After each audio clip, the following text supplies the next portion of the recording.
खैरियत? बस खैरियत ही तो नहीं जानते है। हैं अभी जब ज़ुबी बीमार होकर हॉस्पिटल गई है तो ज़ुबी की जो खाला है वो कॉल करती है साइम के नाना अबू को। तो कोई ना कोई कनेक्शन जुड़ रहा है, कुछ ना कुछ रिश्ता है ज़ुबी की खाला और उस नाना अबू का। अब साइम भी यहाँ पे आ गया तो ऑब्वियसली इंटरेक्शन तो होने ही वाला है। अस्सलाम वालेकुम जनाब, आज हम डिस्कस करने वाले हैं ड्रामा सीरियल मोहब्बत गुमशुदा मेरी। ज़ुबी पर चल रहा है मुश्किल टाइम और उसकी मुश्किलात में और भी इजाफा हो गया है। खाला ले गई अपने घर पे, वहाँ पे उनकी एक बदतमीज बेटी है और उसकी बुआ है उससे बड़ी चवल है। चलो वो लड़की तो बदतमीज है तो है, जो मुलाजमा जिसको ये लोग बुआ कहते हैं वो उससे बड़ी चवल है। वो उस बच्ची को भी सपोर्ट करती है कि वो उल्टे काम करे और ऊपर से वो ज़ुबी को भी अच्छे से ट्रीट नहीं कर रही है। हालांकि वो तो मुलाजमा है, उनको अच्छे से करी, लेकिन वो जो होती है ना मुलाजमा जो ज्यादा बेटरिंग करने वाली और वो ज्यादा ना पार्टी बनाने वाली, ये वो वाली मुलाजमा है। तो अगर खाला जी का अपनी बेटी पर कंट्रोल नहीं था तो क्यों उस लड़की को अपने साथ लेके आई? वो जैसी भी थी अपने घर में रह रही थी, एटलीस्ट यहाँ से तो बेहतर थी। वहाँ कोई इस तरह से तंग नहीं कर रहा था जिस तरह से यहाँ पे आके वो बेचारी तंग हो चुकी हुई है। तो खाला की जब अपनी कोई औकात नहीं थी घर पे तो क्यों उसको लेके आई? खाला को इस बात पे तो अप्रिशिएट करेंगे कि उनका अपना तो सॉफ्ट हार्ट है, वो ज़ुबी के लिए अच्छा सोच रही हैं। और खाला को चाहिए बिल्कुल भी उस कॉलेज यूनिवर्सिटी में दाखिला नहीं कराएं ज़ुबी का, जहाँ पे उसकी अपनी बेटी जाती है। वो कभी भी उसको सुकून से जीने नहीं देगी। पहले तो घर पे जीने नहीं देती, फिर अगर सेम कॉलेज में एडमिशन करा दिया तो क्या ये जीने देगी ये लड़की? तो खाला को चाहिए कि यहाँ पर थोड़ी अकलमंदी दिखाएं कि कोई और कॉलेज यूनिवर्सिटी जहाँ पे भी कराना है उसका एडमिशन करा दें। जब तक मुझे लगता है कि ज़ुबी कॉलेज जाती थी तो यहाँ पे भी कॉलेज में एडमिशन होना है। और कहीं ना कहीं खाला की जो बेटी सिमी है कहीं ना कहीं सही तो है, क्योंकि इतना अरसा ये लोग खानदान से दूर रहे, किसी ने पूछा तक नहीं, इसकी माँ ने अकेले इसको संभाला, उल्टा इनको टफ टाइम दिया पूरे खानदान वालों ने।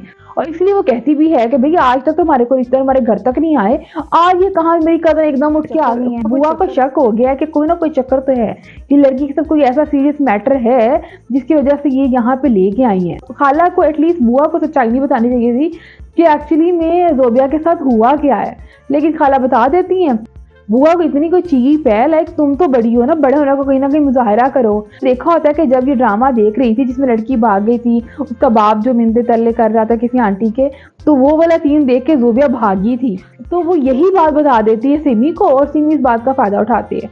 चलो खैर, अगर आपको कोई नहीं भी पसंद, लेकिन आप में इंसानियत तो होनी चाहिए ना। यहाँ तो ज़ुबी तंग करी होती ना, फिर भी हम कहते हैं लो भी सिमी सही करी है, लेकिन जब वो तंग नहीं करी, वो तो एक कोने में है, वो तुम बुला नहीं रही, तुम क्यों उसको बिला वजह तंग कर रही है? जब आ ही गई है तो कोई इंसान बन जाओ। अच्छा, यहाँ पे ज़ुबी ने एक बेवकूफ़ी की कि वो परिंदे जो आज़ाद कर दिए, ठीक है तो अपने घर में थी जो मर्जी करती है, अब तुम किसी और के घर में आई हो, उसकी चीज़ों को तुम इस तरह से अपनी मर्जी से तो नहीं चला सकती ना। अगर किसी ने कोई परिंदे रखे हुए हैं, तुमने खुशी से रखे हुए हैं ना, तुम्हारी क्या तुक बनती है कि तुम परिंदे उड़ा दो? और इसी बात पे वो लड़की गुस्सा होती है और कहीं ना कहीं मैं उससे अग्री भी करती हूँ। ऐसी सिचुएशन में जब एकदम से एक कज़न आपके घर में आ गई जिसको आपने कभी देखा भी नहीं है और वो इस तरह से आपकी चीज़ों को तंग कर रही है, ख़राब कर रही है, तो ऑब्वियसली गुस्सा तो आएगा।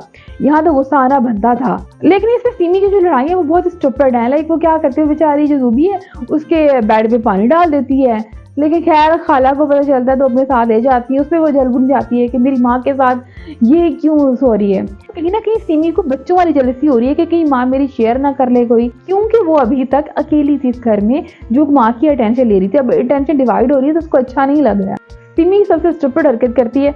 सिमी क्या चावल मारती है कि वही सीन जो कि ज़ुबी देख के टेंशन में आई थी, वही सीन ज़ोबिया को बुलाकर दिखाती है। और ज़ोबिया ऑलरेडी डिप्रेशन में बहुत ज्यादा है, वो देखती है तो एकदम वो डिप्रेशन में चली जाती है, उसे एंग्जाइटी होती है, अजीब किस्म की वो बुरी हालत हो जाती है उसकी। और दूसरी तरफ जो साइम है वो भी नशे नशे करने शुरू हो गया, वो सिगरेट पीना शुरू कर दिया उसने। तो उसकी माँ भी डिप्रेशन में इस बात से, माँ बेचारी भी टेंशन लेती है कि ये मेरे बेटा अब किस तरफ जा रहा है। माँ बाप तो जो कर सकते थे उन्होंने किया। एटलीस्ट साइम की माँ बाप ने बहुत एफर्ट की कि उनका जो बेटा है वो जो चाहते हैं उसको दे दें, उसकी मर्जी को पूरा कर दें, उसमें उनका तो कोई कसूर नहीं है ना। अभी साइम की माँ वो टेंशन में कॉल करती है नाना अबू को कि भाई अभी साइम संभालना नहीं जा रहा है, तो नाना अबू कहते हैं मेरे पास भेज दो। कमिंग एपिसोड में मजेदार बात क्या है, वो बात ये है कि साइम जहाँ नाना अबू के पास जाएगा, नाना अबू जो है वो ज़ुबी की जो खाला है उसको जानते हैं। अभी जब ज़ुबी बीमार होकर हॉस्पिटल गई है तो ज़ुबी की जो खाला है वो कॉल करती है साइम के नाना अबू को। तो कोई ना कोई कनेक्शन जुड़ रहा है, कुछ ना कुछ रिश्ता है ज़ुबी की खाला और उस नाना अबू का। और साइम भी यहाँ पे आ गया तो ऑब्वियसली इंटरेक्शन तो होने ही वाला है। अब की सिचुएशन में ज़ुबी के लिए जो डिसीजन है वो और भी मुश्किल है।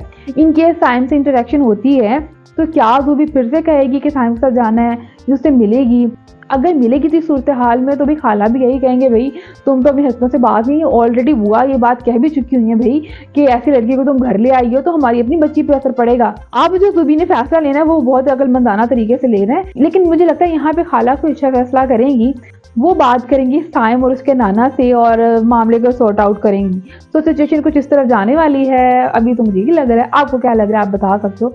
आज के रिव्यू में इतना ही। फाता को इजाजत दीजिए, अल्लाह निगहबान।